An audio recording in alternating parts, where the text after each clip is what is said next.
The Philippines, mates, a country bursting with life, stunning landscapes and adventures waiting around every corner. But just like venturing into any wild territory, it's crucial to know where the danger zones are.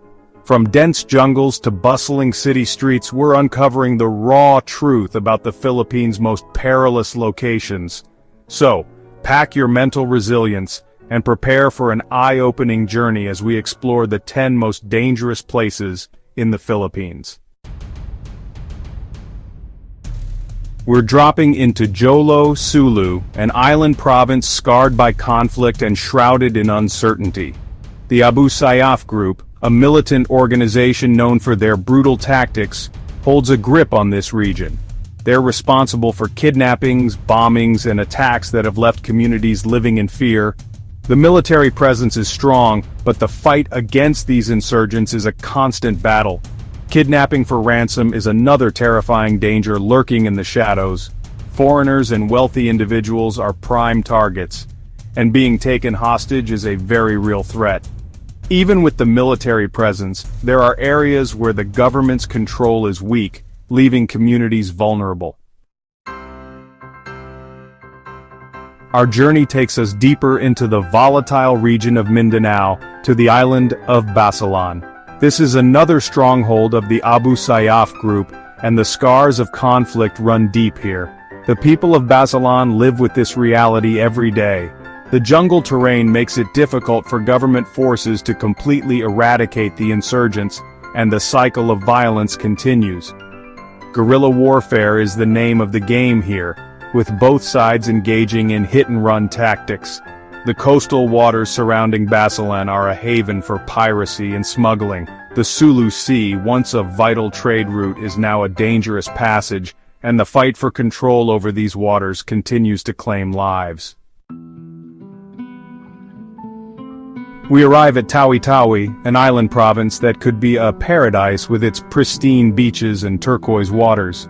But beneath this idyllic facade lies a dark underbelly of piracy, smuggling, and abductions. Armed groups roam these waters, preying on unsuspecting vessels and taking hostages for ransom. Tawi-Tawi's proximity to Malaysia makes it a prime location for smuggling operations. Drugs, weapons, and even people are trafficked through these waters, fueling a lucrative black market. The authorities are fighting back, but it's a constant struggle to stay one step ahead of these criminal networks. Even on land, the threat of abduction looms large. Chapter 4: Cotabato City Urban Battlefield. This bustling metropolis is caught in a web of terrorism, crime, and political violence. Terrorist groups including the Bangsamoro Islamic Freedom Fighters and the Abu Sayyaf Group pose a constant threat to the city's stability. Bombings, often targeting public places and government installations, are a terrifying reality. Political feuds, often stemming from decades-old rivalries, erupt into violence with alarming regularity. Adding to the volatile mix is a high crime rate. Gun violence, carjackings, and extortion are commonplace, creating a climate of fear.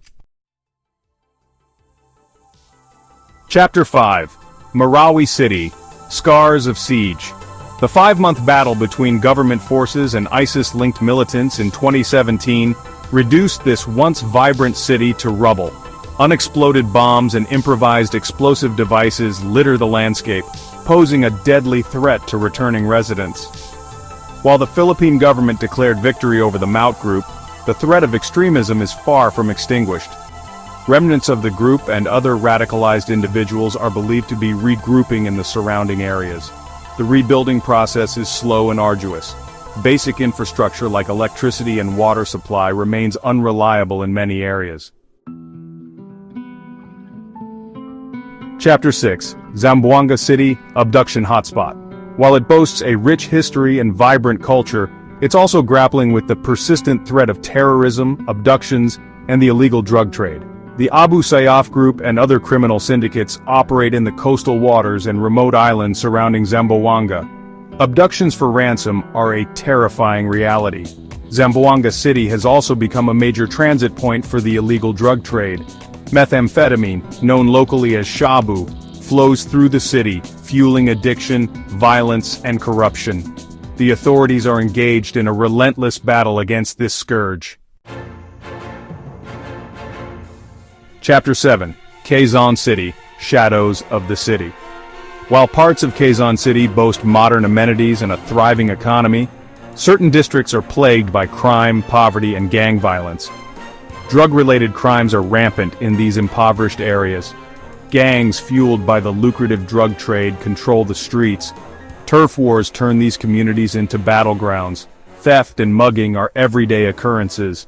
Pickpockets operate in crowded areas, preying on unsuspecting commuters and tourists. The police presence is visible, but the sheer scale of the problem makes it an uphill battle. We're diving into the heart of Manila, the bustling capital of the Philippines. This city of contrasts is grappling with crime, poverty, and the challenges of overpopulation. While Manila boasts modern skyscrapers, historical landmarks, and a vibrant cultural scene, certain districts are plagued by crime. Tondo is notorious for gang violence, drug trafficking, and poverty. Quiapo is a haven for pickpockets and scam artists.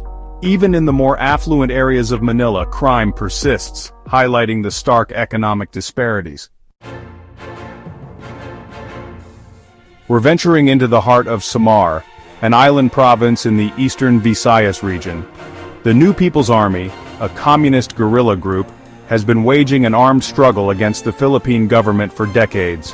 They operate in the remote, mountainous areas of Samar, launching ambushes on government forces. Traveling through these areas can be perilous.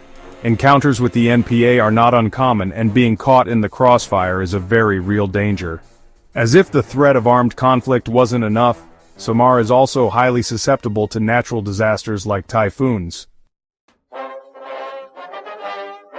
Our final destination takes us to the slopes of Mount Mayon, a majestic stratovolcano renowned for its near-perfect conical shape. But don't let its beauty fool you. This is the most active volcano in the Philippines. Mount Mayon is a constant threat, its unpredictable eruptions capable of unleashing deadly pyroclastic flows. Lava flows, though slower moving, pose a significant threat as well. Mount Mayon's eruptions are often accompanied by earthquakes, landslides, and lahars. So there you have it, mates. We've journeyed through some of the most dangerous corners of the Philippines, facing the harsh realities of terrorism, crime, and the raw power of Mother Nature. But remember, the Philippines is a country of immense beauty, resilience, and warmth. The key to staying safe is to be prepared, informed, and aware of your surroundings. By doing so, you can have an incredible and safe journey through this remarkable archipelago.